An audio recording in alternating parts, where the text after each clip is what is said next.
संगल पाया 15-15 किलो का संगल गल च, हुण तुरना फिरना ही औखा हो गया, उठना बैठना ही औखा हो गया।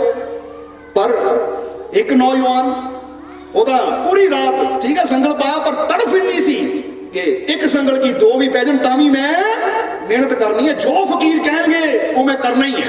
पर दूजा मित्र तां परेशान हो गया, वो कहंदा लै इत्थे एक रात कटनी औखी है, संगल दे नाल उठना बैठना औखा है, तो 6 महीने वो तो बेचारा बड़ा जिदा बंदा मन काला जिहा पै गया कि किहड़े वेले संगल ला देवां तो मैं तो दौड़ जावां। आखिर फिर उन्हें की किया, जब अद्धी रात हुई बर्दाश्त ना होया, ना नींद आवे, कदी इधर करवट लैंदा उधर करवट, 15 किलो का संगल गल च, बड़ी प्रॉब्लम आवे, बड़ी परेशानी आवे। उन्हें रात को कुंडी खोली, यानी संगल दी हुक खोली, और अपने मित्र को कहंदा भरावा तू तो पागल है, ये फकीर भी पागल है, और रब नूं पाउण आए आ, इदां कोई पशुओं वांगू गल च संगल पा दिंदा है। ये तो मੱਝਾਂ ਦੇ गल च नहीं इन्ने मोटे संगल पाते जिन्ने साडे बंदियां दे गल च ना पाते। फकीर पागल है कोई? मैं चला, मैं तो तेनों भी सलाह दिंदा चल चलिए, इत्थों कुछ नहीं मिलना। आ पहली बार देखिया रब नूं लैण आए तो गल च एडे मोटे संगल पा के बह गए असीं, जिद्दां मੱਝ हुंदी है जानवर हुंदा कोई। आ दूजा कहंदा भाई तू जाना जा, पर मेरे अंदर सच्ची तड़फ है, मेरे अंदर सच्ची प्यास है। हुण या तो रब मिलेगा तो जा, मेरा इत्थों जनाजा उठेगा, यानी मेरा शव इत्थों उठेगा, तू जा। वो नौजवान शाम ता गल चो संगल ला के दौड़ गया, कहता मुड़ के नहीं मानता इत्थे। इधर सवेर हुई, फकीरां ने देखिया ओ राम शाम कित्थे गया, कहता महाराज वो अद्धी रात नूं दौड़ गया। कहते तू नहीं दौड़िया, तू नहीं दौड़िया? वो कहता महाराज हुण मैं जो सोच लेके आया हाँ वो पूरी करके ही जाना है, या तो मेरी जान जाएगी तो या मैनू मेरा परमात्मा मिलेगा, प्रभु मिलेगा। फकीर बड़े खुश हुए।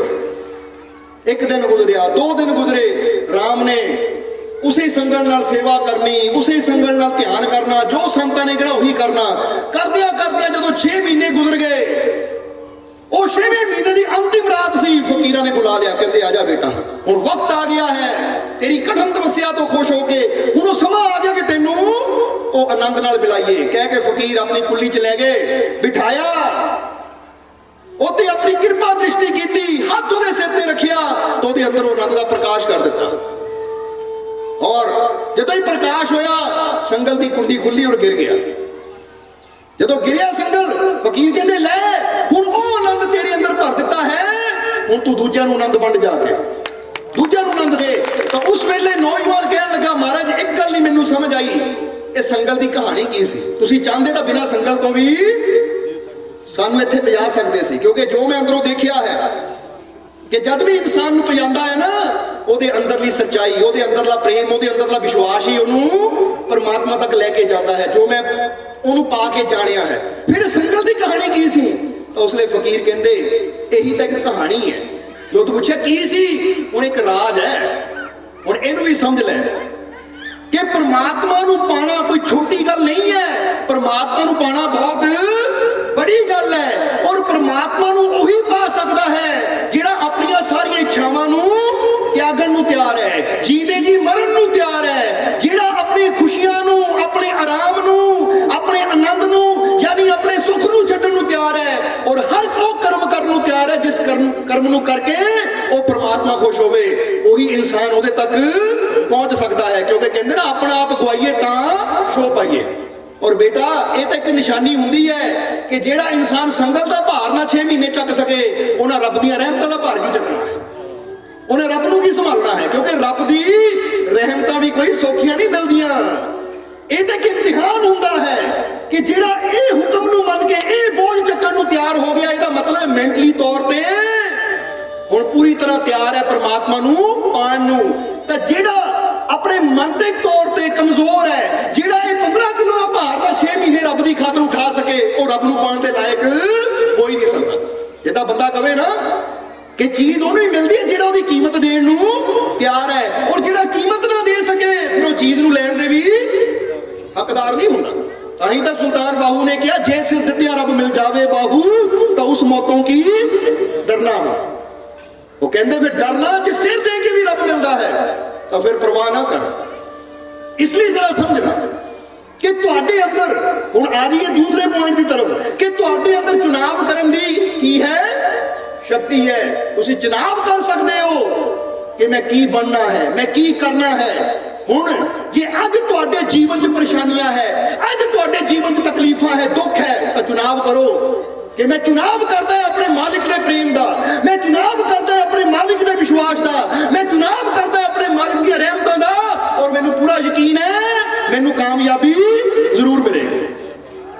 क्योंकि जो असीं चुनाव करते हैं ना, सोच लेंदे हैं, फिर विश्वास रखिए तो साडी सोच साडा विश्वास ही सानू उत्थे तक लै भी जाता है। ये गल हमेशा याद रखो, क्योंकि ये तुहाडी सोच जिहड़ी है ना, ये कोई छोटी ताकत नहीं है। ये गल याद रखना हमेशा। इसीलिए तो ऐसी कई बार दसते हैं कि महात्मा बुद्ध कहते सी, तुम जैसा सोचते हो वैसा ही बन जाते हो, कि तुसी जिन्ना दी सोच अपने अंदर रखते हो वैसा ही फल तुहानू मिल जाता है। फर्ज करो अज अगर तुहाडे जीवन च तकलीफां, दुख है, परेशानियां है, समझना जरा सारिया, अगर अज तकलीफां, दुख, परेशानियां है, तब घबराना क्यों, डरना क्यों? एक गल का जवाब दो सानू कि पूरी दुनिया च भी अगर अंधेरा होवे, वो सारे पूरी दुनिया के अंधेरे नूं भी इकट्ठा कर लो एक जगह, तो फिर भी वो पूरी दुनिया के अंधेरे चो ताकत नहीं है जिहड़ा छोटे जे दीपक के प्रकाश नूं बुझा सके। बोलो है ताकत? जवाब दो सानू कि पूरी दुनिया के अंधकार को भी तुसीं इकट्ठा कर लो ना, और एक छोटा जिहा दीवा जगा के रख दो, तो पूरी दुनिया के अंधकार च भी वो ताकत नहीं है कि छोटे जे दीवे नूं बुझा सके। कभी देखो बंदा कहे मैं 4 दिन हो गए घरों बाहर गया, 4 दिन का अंधेरा इकट्ठा है, हुण मैं एक छोटा जिहा दीवा जगांदा, मोमबत्ती जगांदा, तो जगाण दे नाल ही अंधेरा दूर हो जाता है। यानी बड़े तो बड़ा अंधेरा भी एक छोटे जे दीपक दे अंधकार नूं नहीं बुझा सकता। वो छोटे जे दीपक दा छोटा जिहा प्रकाश वो बड़े तो बड़े अंधकार नूं खत्म कर दिंदा है। तो जरा हुण सोचो, ऐसी कई बार ये गल कही दी, इत्थे भी कहना चाहांगे कि एक मिट्टी का दिया सारी रात अंधेरे से लड़ता है, और तू तो उस मालिक का दिया है, तू किस बात से डरता है? ये एक छोटा जिहा मिट्टी का दीवा पूरी रात अंधकार नाल लड़ सकता है, और अपने उस लो दे नाल, प्रकाश दे नाल अंधकार को मिटा सकता है। तो तुसी भी अपने दिल ते हथ रख के कहो कि मैं उस मालिक का दीवा है, वो मालिक का दिया है मैं, क्योंकि मेरे अंदर केदी जोत जगमगा रही है। जरा महसूस करो अपने आप को, केदी जोत है तुहाडे अंदर, है कि नहीं उस मालिक की जोत? तो जे एक छोटा जिहा चिराग, मिट्टी का चिराग, वो अंधकार को मिटा सकता है, और पूरा अंधकार मिलके उन्होंने नहीं बुझा सकता, तो फिर तुसी दुखों को देख के क्यों डर जाते हो? परेशानियों को देख के क्यों डर जाते हो? माड़ियां माड़ियां तकलीफों को देख के क्यों डर जाते हो? जदों तुहाडे सामने कोई मुसीबत आवे, तकलीफ आवे, दुख आवे, परेशानी आवे, और डर लगे, तो अपने दिल ते हाथ रख के क्या करो कि मैं उस मालिक दा दिया आ, जे दुखों का अधिकार मेरे सामने आया है तो मैनू मिटा के दिखाओ। अपने दिल ते हाथ रख के विश्वास ना लगाओ, तो तुहानू वो शक्ति मिलेगी अंदरों, क्योंकि तुहाडे अंदर ही तो वो बसदा है। बोलो समझते हो तुम? तुहाडे अंदर ही तो बसदा है। ताही तो बाबा फरीद भी कहते हुंदे सी कि खुदा इट्टां पत्थरां नाल बने हुए मंदिरां मस्जिदां च नहीं है। बाबा फरीद की कहते हुंदे सी कि खुदा इट्टां पत्थरां नाल बने हुए मंदिरां मस्जिदां च नहीं है, खुदा तो उस दिल दे विच है जिथे विश्वास होवे, जिथे प्रेम होवे, जिथे यकीन होवे। समझदे हो कि नहीं? इसलिए अगर तुहानू अपने रब ते यकीन है, अपने मालिक ते यकीन है कि मेरा मालिक मेरे अंदर वसदा है, मैं ओदा दिया हां, मैं ओदा प्रकाश हां, मैं ओदा नूर हां, तो कोई दुखां दा अंधकार, कोई परेशानियां दा अंधकार मैनू मिटा नहीं सकता। अगर तुम ये यकीन रखोगे तो याद रखो, विश्वास रखो कि जदों तुम इन्ना ही सोच लिया ना अपने दिल के हाथ रख के, तुहानू वो परेशानी, वो तकलीफ जो बड़ी बहुत बड़ी लगती सी, वो तुहानू छोटी लगनी शुरू हो जाएगी। क्योंकि आखिर जिदा पहला दसिया है, या शेक्सपियर ने भी बड़ा प्यारा लिखिया है, बहुत बड़े राइटर हुए हैं, नाम सुनिया कि नहीं? शेक्सपियर। वो कहते हैं, जरा हुण गौर करना कि कोई भी चीज अच्छी या बुरी नहीं होती, हमारी सोच ही उसे अच्छा या बुरा बना देती है। वो कहते कोई भी चीज अच्छी या बुरी नहीं होंदी, ये बंदे की सोच ही होंदी है जिहड़ी ओनू अच्छा या बुरा बना दिंदी है। हुण ये किदां है, हुण दिन चढ़दा है, एक बंदा सोचदा अज दा दिन बड़ा माड़ा है, बड़ा बुरा है। तो जो बुरा सोच लिया तो ਉਹਦੇ ਨਾਲ ਉਦਾਂ ਦੇ ਹਾਦਸੇ होने शुरू हो जाने कि उन्होंने कहना देखिया मैं क्या सी ना दिन बुरा है, आ बुरा हो गया, वो बुरा हो गया। तो जे बंदा पूरे कॉन्फिडेंस ना कहता है कि मेरे मालिक ने मैनू ये जिंदगी दी है, जीवन दिता है, या इत्थे दूजे लफ्ज़ां च एक सवाल पूछिए तुहाडे कोल, जरा जवाब देना सानू कि जदों कोई तुहाडा प्यारा तुहानू कोई गिफ्ट दिंदा है तो वो तुहाडे वास्ते बुरा होएगा या चंगा होएगा? जवाब दिओ सानू, अच्छा होएगा या माड़ा होएगा? गिफ्ट किहनूं कहंदे है? गिफ्ट हुंदा रैपर दे विच जिह च पता ही नहीं हुंदा बंदे विच है की है। जदों हौली हौली खोलदा बंदे दा दिल भी खुश हुंदा, पता नहीं की होना। जदों खोलदा है पर इन्ना यकीन हुंदा, डरदा नहीं हो कि बंब होना मैं फट जाना है। एक तो हुंदा ना डरदा कि ले मेरे डैडी ने दिता है, जे मैं खोलिया फट ही ना जावे किते, नहीं, क्योंकि जिथे डर होएगा तो मतलब इहनूं अपने बाप ते भरोसा नहीं है, इहनूं डर है कि बाप मैनूं मारना चाहता है।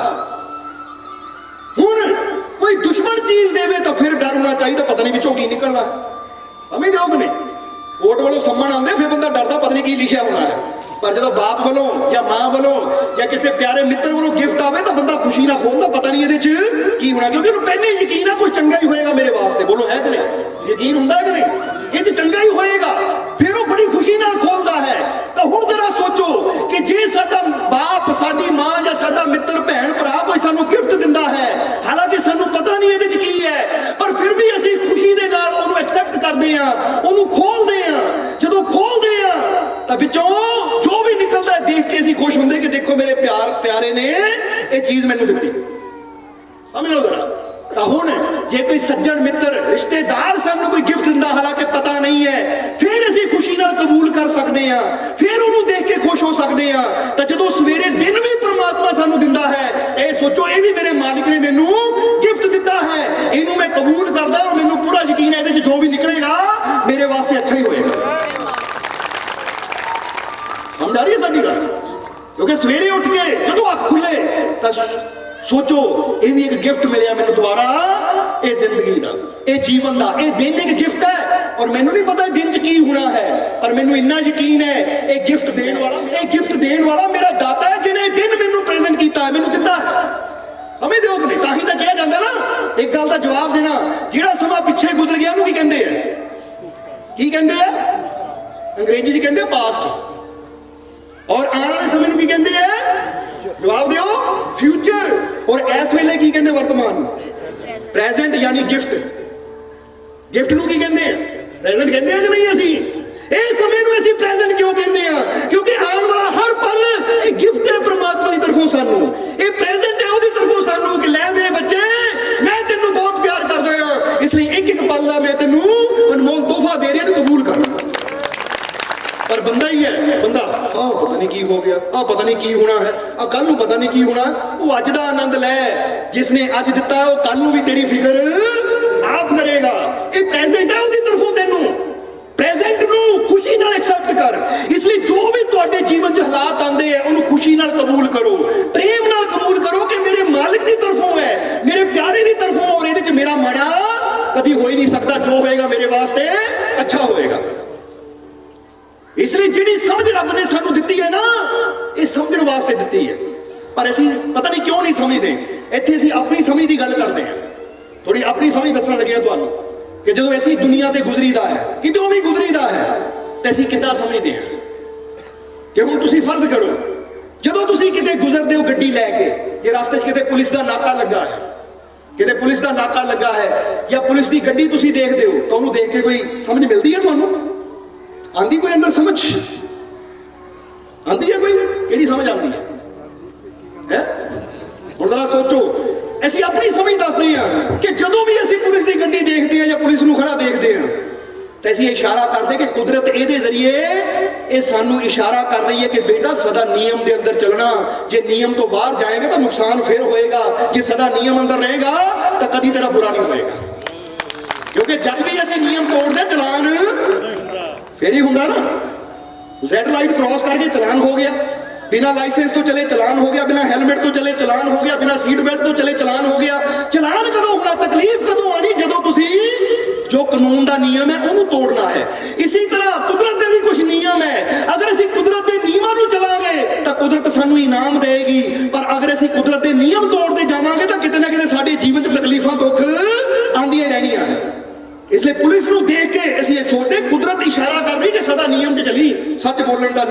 प्रेम करन दा नियम, निमरता दा नियम, सबनों खुशियां देण दा नियम, क्योंकि ਅਸੀਂ ਆਪਣੇ ਜੀਵਨ ਦੇ ਕੁਝ ਨਿਯਮ ਬਣਾਏ ਆ। ਇਸ ਲਈ ਜਦ ਵੀ ਅਸੀਂ ਸਵੇਰੇ ਉੱਠਦੇ ਆ ਇੱਕੋ ਹੀ ਫਰਿਆਦ ਕਰੀ ਦੀ ਗਿਆ, ਮਾਲਿਕ ਅੱਜ ਇਦਾਂ ਦਾ ਦਿਨ ਦੇਈ ਕਿ ਲੱਖਾਂ ਜੀਵਾਂ ਦੀ ਜ਼ਿੰਦਗੀ ਅਸੀਂ ਖੁਸ਼ੀਆਂ ਦੇ ਰੰਗ ਭਰ ਸਕੀਏ, ਲੱਖਾਂ ਦੇ ਚਿਹਰੇ ਤੇ ਮੁਸਕਰਾਹਟ ਲਿਆ ਸਕੀਏ, ਲੱਖਾਂ ਦੇ ਜੀਵਨ 'ਚ ਆਨੰਦ ਭਰ ਸਕੀਏ, ਪ੍ਰੇਮ ਭਰ ਸਕੀਏ, ਵਿਸ਼ਵਾਸ ਭਰ ਸਕੀਏ। ਇਹ ਉੱਠ ਕੇ ਬੇਨਤੀ ਕਰੀਦੀ ਹੈ। ਔਰ ਜਦੋਂ ਰਾਤ ਨੂੰ ਸੋਈਦਾ ਹੈ ਤਾਂ ਸਭ ਤੋਂ ਲਾਸਟ ਸਾਡੀ ਸੋਚ ਹੁੰਦੀ ਹੈ ਕਿ ਅੱਜ ਕਿੰਨਿਆਂ ਨੂੰ ਅਸੀਂ ਖੁਸ਼ੀ ਦਿੱਤੀ, ਅੱਜ ਕਿੰਨਿਆਂ ਦੇ ਚਿਹਰੇ ਤੇ ਸਾਡੀ ਵਜ੍ਹਾ ਨਾਲ ਮੁਸਕਰਾਹਟ ਆਈ, ਅੱਜ ਕਿੰਨਿਆਂ ਦੇ ਦੁੱਖਾਂ ਨੂੰ ਦੂਰ ਕੀਤਾ, ਅੱਜ ਕਿੰਨਿਆਂ ਨੇ ਸਾਨੂੰ ਕਿਹਾ ਕਿ ਮਾਲਕੋ ਤੁਹਾਨੂੰ ਮਿਲ ਕੇ ਮੇਰੀਆਂ ਸਾਰੀਆਂ ਪਰੇਸ਼ਾਨੀਆਂ ਦੂਰ ਹੋ ਗਈਆਂ। ਜੇ ਅੱਜ ਇੰਨਿਆਂ ਨੇ ਕਿਹਾ ਹੈ ਤਾਂ ਮਾਲਿਕ ਕੱਲ ਨੂੰ ਤਾਕਤ ਦੇਵੀਂ, ਕੱਲ ਤੋਂ ਇਹ ਤੋਂ ਦੁੱਗਣੇ ਹੋਣ। ਹਰ ਰੋਜ਼ ਅਸੀਂ ਕੋਸ਼ਿਸ਼ ਕਰਦੇ ਹਾਂ ਆਪਣੇ ਮਾਲਿਕ ਦੇ ਨਾਲ ਕੁਝ ਨਿਯਮ ਆਪਣੇ ਬਣਾਏ ਹੋਏ ਹੈ ਕਿ ਕਦੀ ਕਿਸੇ ਨੂੰ ਬੁਰਾ ਨਹੀਂ ਬੋਲਣਾ, ਕਦੀ ਕਿਸੇ ਦੀ ਨਿੰਦਿਆ ਨਹੀਂ ਕਰਨੀ, ਕਦੀ ਕਿਸੇ ਨੂੰ ਗਾਲੀ ਨਹੀਂ ਦੇਣੀ, ਕਦੀ ਕ੍ਰੋਧ ਨਹੀਂ ਕਰਨਾ, ਹਮੇਸ਼ਾ ਆਨੰਦਿਤ ਰਹਿਣਾ ਹੈ। ਇਸ ਲਈ ਤੁਸੀਂ ਵੀ ਆਪਣੇ ਜੀਵਨ ਦੇ ਕੁਝ ਨਿਯਮ ਸੈਟਲ ਕਰੋ। ਹਰ ਰੋਜ਼ ਸਵੇਰੇ ਉੱਠ ਕੇ ਸੈਟਿੰਗ ਕਰੋ ਆਪਣੇ ਮਾਈਂਡ ਨਾਲ, ਆਪਣੇ ਮਾਲਿਕ ਨਾਲ ਕਿ ਅੱਜ ਮੈਂ ਕਿੰਨਿਆਂ ਨੂੰ ਖੁਸ਼ੀ ਦੇਣੀ ਹੈ, ਅੱਜ ਮੈਂ ਚੰਗਾ ਹੀ ਬੋਲਣਾ ਹੈ। ਜਿੱਦਾਂ ਹੀ ਕਹੀਦਾ ਨਾ, ਚੰਗਾ ਸੋਚੋ, ਚੰਗਾ ਬੋਲੋ, ਚੰਗਾ ਕਰਮ ਕਰੋ। ਕਿਉਂਕਿ ਨਿਯਮ ਬਣਾਵਾਂਗੇ ਫੇਰ ਹੀ ਉੱਤੇ ਚਲਾਂਗੇ। ਹੁਣ ਜੇ ਇੱਕ ਸਕੂਲ ਨੇ ਨਿਯਮ ਬਣਾਏ ਹੈ ਕਿ ਬੱਚੇ 9 ਵਜੇ ਪਹੁੰਚਣੇ ਚਾਹੀਦੇ ਹੈ, 2:30 ਵਜੇ ਛੁੱਟੀ ਹੋਣੀ ਹੈ, ਜੇ ਨਿਯਮ ਬਣਾਇਆ ਤਾਂ ਹੀ ਤੁਸੀਂ 9 ਤੋਂ ਪਹਿਲਾਂ ਬੱਚੇ ਨੂੰ ਪਹੁੰਚਾਉਂਦੇ ਹੋ। ਜੇ ਨਿਯਮ ਹੀ ਨਾ ਹੋਵੇ ਸਕੂਲ ਦਾ ਤਾਂ ਕੋਈ 11 ਵਜੇ ਤੁਰਿਆ ਹੈ, ਕੋਈ 7 ਵਜੇ ਤੁਰਿਆ ਹੈ, ਕੋਈ 12 ਵਜੇ ਤੁਰਿਆ, ਬੰਦੇ ਕਹਿੰਦੇ ਜਦੋਂ ਸਾਡਾ ਟਾਈਮ ਲੱਗੂ ਛੱਡ ਜਾਓ। ਏਦਾਂ ਹੀ ਹੁੰਦੀ ਹੈ ਕਿ ਨਹੀਂ? ਕਿਸੇ ਚੀਜ਼ ਦਾ ਜਦੋਂ ਕੋਈ ਨਿਯਮ ਹੁੰਦਾ ਤਾਂ ਫਿਰ ਬੰਦਾ ਉਹ ਨਿਯਮ ਦੇ ਮੁਤਾਬਿਕ ਚੱਲਣ ਦੀ ਪੂਰੀ ਕੋਸ਼ਿਸ਼ ਕਰਦਾ ਹੈ। ਜੇ ਨਿਯਮ ਹੀ ਨਾ ਹੋਵੇ, ਅਸੂਲ ਹੀ ਨਾ ਹੋਵੇ ਤਾਂ ਫਿਰ ਬੰਦਾ ਚੱਲਣ ਦੀ ਵੀ ਕੋਸ਼ਿਸ਼ ਨਹੀਂ ਕਰਦਾ। ਹੁਣ ਤੁਸੀਂ, ਤੁਹਾਡੇ ਜੀਵਨ ਦੇ ਨਿਯਮ ਕੀ ਹੈ? ਅੱਜ ਨਿਯਮ ਬਣਾਓ ਕਿ ਮੈਂ ਕਿਸੇ ਨਾਲ ਨਫ਼ਰਤ ਨਹੀਂ ਕਰਨੀ, ਮੈਂ ਸਭ ਨਾਲ ਪ੍ਰੇਮ ਕਰਨਾ ਹੈ, ਮੈਂ ਕਿਸੇ ਨੂੰ ਵੀ ਗਾਲੀ ਗਲੋਚ ਨਹੀਂ ਕਰਨੀ, ਮੈਂ ਕਿਸੇ ਦੀ ਨਿੰਦਿਆ ਨਹੀਂ ਕਰਨੀ, ਮੈਂ ਸਭ ਨਾਲ ਪ੍ਰੇਮ ਨਾਲ ਬੋਲਣਾ ਹੈ, ਮੈਂ ਕਿਸੇ ਨਾਲ ਨਫ਼ਰਤ ਨਹੀਂ ਕਰਨੀ, ਸਭ ਨਾਲ ਪ੍ਰੇਮ ਕਰਨਾ ਹੈ, ਮੈਂ ਮਾੜੀ ਗੱਲ ਤੇ ਕ੍ਰੋਧ ਨਹੀਂ ਕਰਨਾ, ਗੁੱਸਾ ਨਹੀਂ ਕਰਨਾ, ਮੈਂ ਹਮੇਸ਼ਾ ਸ਼ਾਂਤ ਰਹਿਣ ਦੀ ਕੋਸ਼ਿਸ਼ ਕਰਨੀ ਹੈ। ਨਿਯਮ ਬਣਾਵਾਂਗੇ ਫੇਰ ਹੀ ਉੱਤੇ ਚਲਾਂਗੇ। ਔਰ ਇਹ ਨਿਯਮ ਯਾਦ ਕਦੋਂ ਆਣੇ? ਜਿੱਦਾਂ ਬੰਦਾ ਨਾ ਰਿਮਾਈਂਡਰ ਲਾ ਲੈਂਦਾ ਕਿਸੇ ਚੀਜ਼ ਦਾ, ਰਿਮਾਈਂਡਰ ਕਿ ਜਦੋਂ ਮੈਂ ਇਹ ਚੀਜ਼ ਨੂੰ ਦੇਖਣਾ ਤਾਂ ਮੈਨੂੰ ਯਾਦ ਆ ਜਾਣਾ ਕਿ ਇਹ ਨਿਯਮ ਮੈਂ ਬਣਾਇਆ ਹੋਇਆ ਹੈ। ਇਸ ਲਈ ਅਸੀਂ ਪੁਲਿਸ ਵਾਲੇ ਦਾ ਰਿਮਾਈਂਡਰ ਲਾਇਆ ਆਪਣੇ ਅੰਦਰ ਕਿ ਜਦ ਵੀ ਪੁਲਿਸ ਦੀ ਵਰਦੀ ਦੇਖਣੀ ਹੈ, ਪੁਲਿਸ ਵਾਲੇ ਨੂੰ ਦੇਖਣਾ ਹੈ ਤਾਂ ਯਾਦ ਕਰਨਾ ਕਿ ਆਪਣੇ ਜੀਵਨ ਦੇ ਨਿਯਮ ਹੈ, ਗਰਦਨ ਤੱਕ ਕੱਟ ਜਾਵੇ ਪਰ ਨਿਯਮ ਨਹੀਂ ਟੁੱਟਣੇ ਚਾਹੀਦੇ। ਇਹਦੇ ਤੁਸੀਂ ਨਿਯਮ ਬਣਾਓ। ਕੋਈ ਕਹਿੰਦਾ ਮੈਨੂੰ ਸ਼ਰਾਬ ਦੀ ਆਦਤ ਹੈ, ਨਿਯਮ ਬਣਾਓ ਕਿ ਅੱਜ ਤੋਂ ਮੈਂ ਸ਼ਰਾਬ ਛੱਡ ਦੇਣੀ ਹੈ, ਅੱਜ ਤੋਂ ਮੈਂ ਨਸ਼ਾ ਛੱਡ ਦੇਣਾ ਹੈ, ਇਹ ਪੱਕਾ ਨਿਯਮ ਹੈ ਮੇਰਾ। ਔਰ ਫਿਰ ਕੋਈ ਚੀਜ਼ ਨਾਲ ਉਹਨੂੰ ਜੋੜ ਲਓ ਕਿ ਜਦੋਂ ਵੀ ਮੈਂ ਇਹਨੂੰ ਦੇਖਿਆ ਕਰਨਾ ਉਦੋਂ ਮੈਨੂੰ ਯਾਦ ਆ ਜਾ ਕਰਨਾ ਹੈ ਕਿ ਮੈਂ ਆ ਨਿਯਮ ਬਣਾਇਆ। ਜਿਹਦਾ ਪਹਿਲੇ ਸਮੇਂ 'ਚ ਭੁਲੱਕੜ ਬੰਦੇ ਗੱਠ ਬੰਨ ਲੈਂਦੇ ਹੁੰਦੇ ਸੀ, ਮੰਨ ਲੈਂਦੇ ਸੀ ਕਿ ਨਹੀਂ, ਕਿ ਗੱਠ ਨੂੰ ਦੇਖ ਕੇ ਮੈਨੂੰ ਯਾਦ ਆਇਆ ਨਾ ਮੈਂ ਕੁਝ ਕੰਮ ਕਰਨਾ ਹੈ। ਅੱਜ ਕੱਲ ਤਾਂ ਬੰਦਾ ਮੋਬਾਈਲ ਤੇ ਅਲਾਰਮ ਲਾ ਲੈਂਦਾ ਹੈ ਕਿ ਇੰਨੇ ਵਜੇ ਅਲਾਰਮ ਲਾ ਕੇ ਲਿਖ ਲੈਂਦਾ ਕਾਹਦੇ ਵਾਸਤੇ ਹੈ, ਫਲਾਣੇ ਦਾ ਜਨਮ ਦਿਨ ਹੈ ਉਹਨੂੰ ਵਧਾਈ ਦੇਣੀ ਹੈ, ਜਾਂ ਫਲਾਣੀ ਜਗ੍ਹਾ ਮੀਟਿੰਗ ਉੱਥੇ ਪਹੁੰਚਣਾ ਹੈ। ਹੁੰਦਾ ਕਿ ਨਹੀਂ? ਹੁਣ ਮੀਟਿੰਗਾਂ ਵਾਸਤੇ ਰਿਮਾਈਂਡਰ ਲਾ ਲੈਂਦੇ ਹੋ ਜਾਂ ਵਧਾਈਆਂ ਦੇਣ ਵਾਸਤੇ ਰਿਮਾਈਂਡਰ ਲਾ ਲੈਂਦੇ ਹੋ। ਕਦੀ ਉਹਦੇ ਵਾਸਤੇ ਵੀ ਰਿਮਾਈਂਡਰ ਲਾਓ ਜਿਹਦੇ ਨਾਲ ਤੁਹਾਡੀ ਮੁਲਾਕਾਤ ਪ੍ਰਮਾਤਮਾ ਨਾਲ ਹੋਣੀ ਹੈ, ਜਿਹਦੇ ਨਾਲ ਤੁਹਾਡੇ ਜੀਵਨ 'ਚ ਖੁਸ਼ੀਆਂ ਆਣੀਆਂ ਹੈ, ਜਿਹਦੇ ਨਾਲ ਤੁਹਾਡੇ ਜੀਵਨ 'ਚ ਆਨੰਦ ਸ਼ਾਂਤੀ ਆਣੀ ਹੈ। ਕਦੀ ਉਹ ਵੀ ਰਿਮਾਈਂਡਰ ਲਾਓ। ਲਾਓਗੇ ਕਿ ਨਹੀਂ? ਅੱਜ ਤਾਂ ਤੁਸੀਂ ਵੀ ਯਾਦ ਰੱਖਿਓ, ਜਦੋਂ ਦੇਖੋ ਇਹ ਨਿਯਮ, ਇਹ ਪੁਲਿਸ ਵਾਲੇ ਨਿਯਮ ਦੀ ਗੱਲ ਨਹੀਂ ਕਰਦੇ, ਇਹ ਨਿਯਮ ਕਰਦੇ ਜੀਵਨ ਦੇ ਨਿਯਮਾਂ ਦੀ ਗੱਲ ਕਿ ਨਿਯਮ ਅੰਦਰ ਰਹੇਗਾ ਤਾਂ ਕੁਦਰਤ ਤੇਰਾ ਸਾਥ ਦੇਗੀ, ਤੈਨੂੰ ਦੁੱਖਾਂ ਤੋਂ ਬਚਾਏਗੀ। ਤਾਂ ਜੇ ਟ੍ਰੈਫਿਕ ਦੇ ਨਿਯਮ ਤੋੜੇ ਚਲਾਨ ਹੋਏਗਾ, ਤਾਂ ਜੇ ਕੁਦਰਤ ਦੇ ਨਿਯਮ ਤੋੜੇ, ਆਪਣੇ ਮਾਲਿਕ ਦੇ ਨਿਯਮ ਤੋੜੇ ਤਾਂ ਉੱਥੇ ਨੁਕਸਾਨ ਹੋਣਾ। ਸਮਝਦੇ ਹੋ ਕਿ ਨਹੀਂ? ਕਿਉਂਕਿ ਜਿੱਦਾਂ ਗ੍ਰੈਵਿਟੇਸ਼ਨ ਦਾ ਇੱਕ ਨਿਯਮ ਹੈ, ਇਹ ਨਿਯਮ ਨੂੰ ਸਮਝ ਕੇ ਹੀ ਰਾਈਟ ਬ੍ਰਦਰ ਨੇ ਪਲੇਨ ਦਾ ਕਹਿੰਦੇ ਸੁਪਨਾ ਪੂਰਾ ਕੀਤਾ। ਕਿਉਂਕਿ ਗ੍ਰੈਵਿਟੇਸ਼ਨ ਦੇ ਨਿਯਮ ਨੂੰ ਸਮਝ ਕੇ ਹੀ ਉਹਨਾਂ ਨੇ ਪਲੇਨ ਅੰਦਰ, ਐਰੋਪਲੇਨ ਅੰਦਰ ਇਦਾਂ ਦੇ ਇੰਜਨ ਰੱਖੇ ਕਿ ਗ੍ਰੈਵਿਟੇਸ਼ਨ ਦੀ ਸ਼ਕਤੀ ਉੜਨ ਵਿੱਚ ਮਦਦ ਕਰਦੀ ਹੈ। ਜੇ ਗ੍ਰੈਵਿਟੇਸ਼ਨ ਦੀ ਸ਼ਕਤੀ ਨਾ ਹੋਵੇ ਤਾਂ ਪਲੇਨ ਤਾਂ ਹਵਾ 'ਚ ਗਿਆ, ਵਾਪਸੀ ਨਾ ਆਵੇ। ਸਮਝਦੇ ਹੋ ਕਿ ਨਹੀਂ? ਕਿਉਂਕਿ ਜਿਹੜਾ ਸਮਝਦਾਰ ਹੁੰਦਾ ਕੁਦਰਤ ਦੇ ਨਿਯਮਾਂ ਨੂੰ ਸਮਝ ਕੇ ਉਹ ਤੋਂ ਲਾਭ ਲੈਂਦਾ ਹੈ, ਤਾਂ ਜਿਹੜਾ ਮੂਰਖ ਹੁੰਦਾ ਹੈ ਉਹ ਕੁਦਰਤ ਦੇ ਨਿਯਮਾਂ ਨੂੰ ਸਮਝ ਹੀ ਨਹੀਂ ਪਾਉਂਦਾ, ਆਪਣਾ ਨੁਕਸਾਨ ਕਰਦਾ ਹੈ। ਜਿੱਦਾਂ ਰਾਈਟ ਬ੍ਰਦਰ ਨੇ ਨਿਯਮ ਸਮਝਿਆ ਤਾਂ ਜ਼ਮੀਨ ਤੋਂ ਉੱਪਰ ਗਏ, ਪਰ ਜਿਹੜੇ ਮੂਰਖ ਹੁੰਦੇ ਉਹ ਵੀ ਕਰਦੇ, ਕੋਠੇ ਤੋਂ ਛਾਲ ਮਾਰਦੇ ਆ, ਉਹ ਥੱਲੇ ਆਉਂਦੇ ਆ, ਉਹ ਲੱਤ ਬਾਂਹ ਤੁੜਾਉਂਦੇ ਆ, ਫਿਰ ਕਹਿੰਦੇ ਆ ਰੱਬ ਨੇ ਸਾਡੇ ਸੱਟ ਲਾਤੀ। ਭਾਈ ਤੂੰ ਨਿਯਮ ਤਾਂ ਸਮਝ।